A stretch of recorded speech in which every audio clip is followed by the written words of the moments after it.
Eastern Himalayas की गोद में बसा एक ऐसा शहर जिसे वैसे तो किसी इंट्रोडक्शन की ज़रूरत नहीं, लेकिन इसकी जितनी तारीफ की जाए उतना कम है। यहाँ सुबह की धुंध में लिपटी गलियों में दिन की शुरुआत भले ही धीमी होती हो, लेकिन ढलते सूरज के साथ इसका एक अलग ही रूप निखर के आता है। 6,700 फीट या 2,045 मीटर की ऊंचाई पर स्थित ये है वेस्ट बंगाल की सबसे खूबसूरत जगह दार्जिलिंग।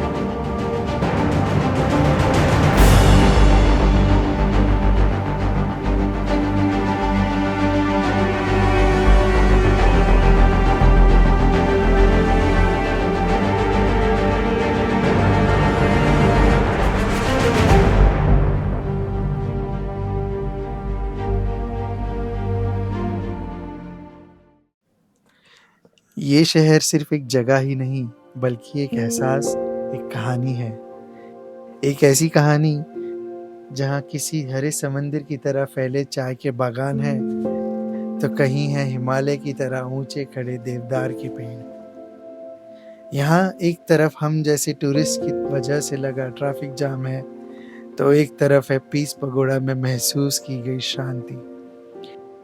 इसका एक अहम हिस्सा और भी है, जो वैसे तो इस शहर की सड़कों को चीरता हुआ निकलता है, पर मानो उसने इस पूरे शहर को जोड़ रखा हो, और वो है यहाँ की टॉय ट्रेन, यानी कि दार्जिलिंग हिमालयन रेलवे।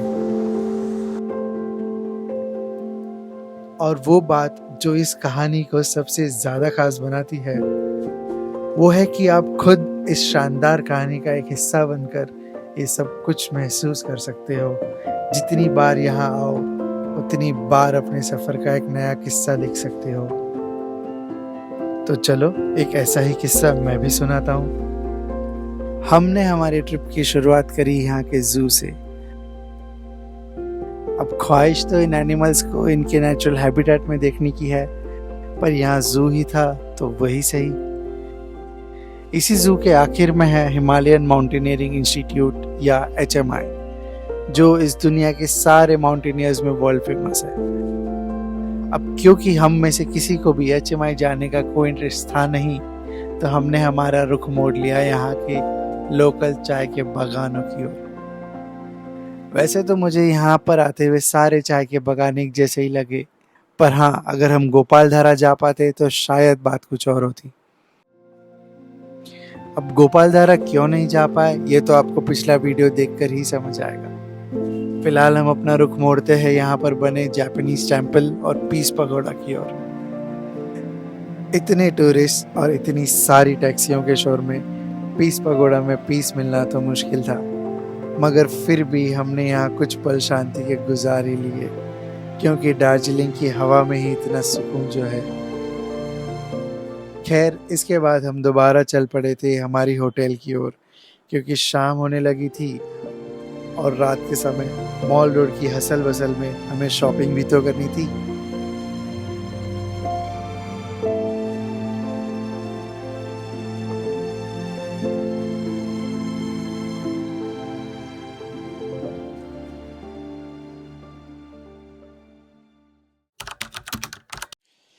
दूसरे दिन की शुरुआत हुई दार्जिलिंग के कुछ इंटरनल रोड्स पे, जहाँ टूरिस्ट का आना जाना तो कम ही होता है, और क्योंकि हम वीकडेज में ट्रैवल कर रहे थे, तो पीक आवर के ट्रैफिक से बचने के लिए हमारे ड्राइवर साहब ने ये रास्ता चुना। आज हम जहाँ जा रहे थे, वो जगह पहली नज़र में तो मानो किसी बॉलीवुड फिल्म से चुराई गई हो। लामाहाटा दार्जिलिंग से 1 घंटे की दूरी पर बसा ये गांव, जिसे ये ऊंचे खड़े देवदार के पेड़ों का बागीचा मानो तोहफे में मिला हो।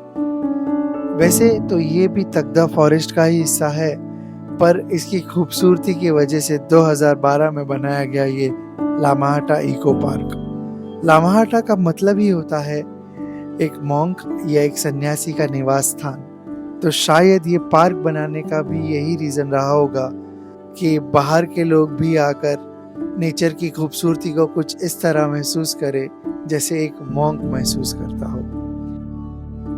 एनीवेज, हमने सुना था कि इस इको पार्क के टॉप पर है एक लेक, तो बस वही देखने हम भी चल पड़े थे ट्रैक करके वो लेक देखने।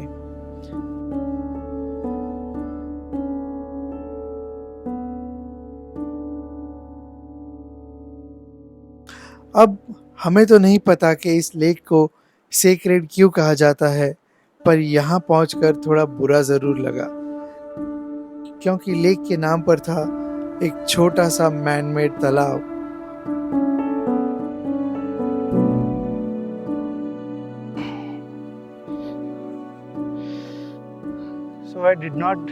So we did not get the privilege to enjoy the beauty of the so-called lake. You can go. But there are these madams over here who are serving some hot beverages. So we thought that why not enjoy some hot beverage after this steep hike. So I'm enjoying my black tea. And after this we'll start proceeding towards the entry gate of this park, and then we'll move ahead to our next destination for the day. Cheers.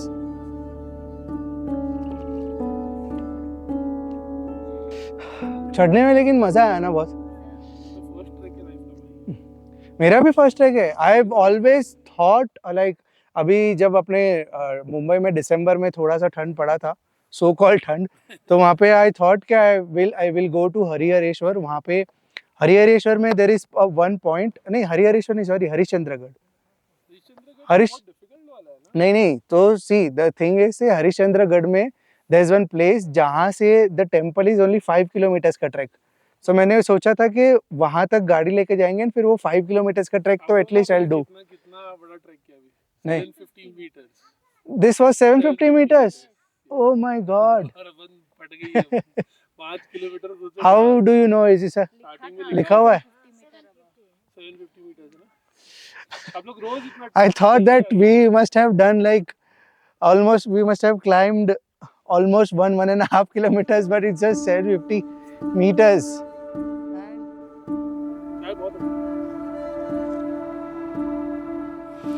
वो गर्मा गर्म चाय पीकर हम निकल पड़े थे तिनचुले की ओर। आज का ये हमारा आखिरी स्टॉप था। लामाहाटा से थोड़ी ही दूर पर ये भी एक छोटा सा गांव है। करने को तो यहाँ कुछ खास नहीं, पर यहाँ का व्यू बड़ा ही कमाल का है। यहाँ कुछ टाइम स्पेंड करके हम दोबारा निकल पड़े दार्जिलिंग की ओर, और कुछ इस तरह खत्म हुआ दार्जिलिंग में हमारा दूसरा दिन।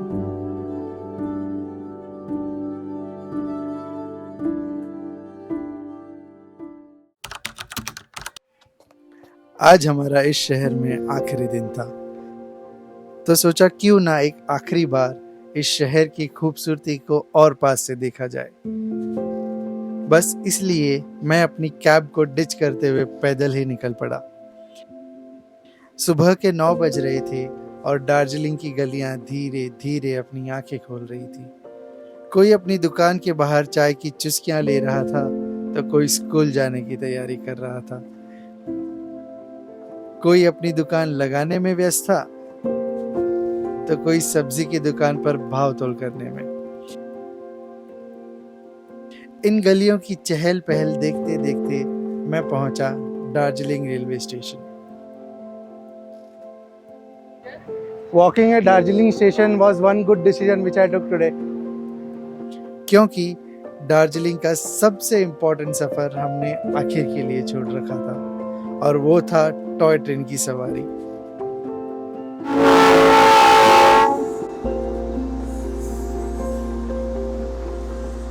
दो फुट के गेज पर चलने वाली ये ट्रेन की सवारी आपको आपकी लाइफ की कुछ ऐसी यादें दे जाएंगी जो शायद ही आपको पहले कभी किसी और ट्रेन जर्नी में मिली हो।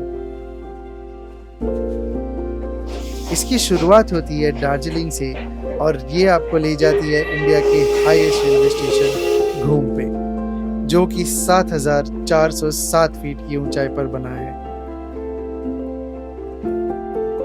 शहर की सड़कों के बीच से निकलकर कुछ अद्भुत नज़ारे दिखाते हुए ये ट्रेन पहुंचती है बतासियालू।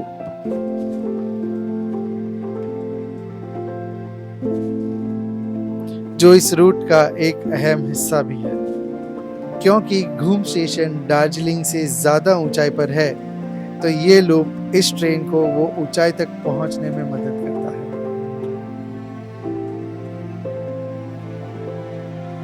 बतासिया लूप से निकलकर हमारी ट्रेन पहुंच रही थी घूम स्टेशन, और इसी के साथ धीरे धीरे खत्म हो रहा था हमारा दार्जिलिंग का ये सफर।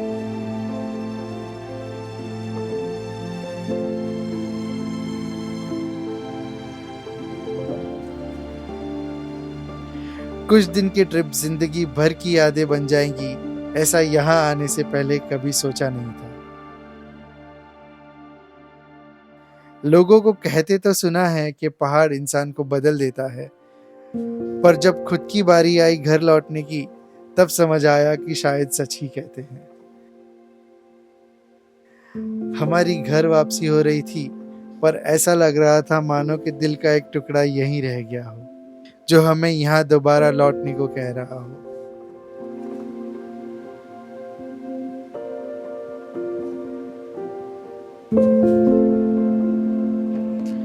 खैर, दिल तो नादान है, बहला कर इसे पड़ेगा इसको समझाना। तकदीर रही तो दोबारा लौट कर जरूर आएंगे यहाँ। फिलहाल के लिए इतना ही था हमारा ये हंसी सफरनामा।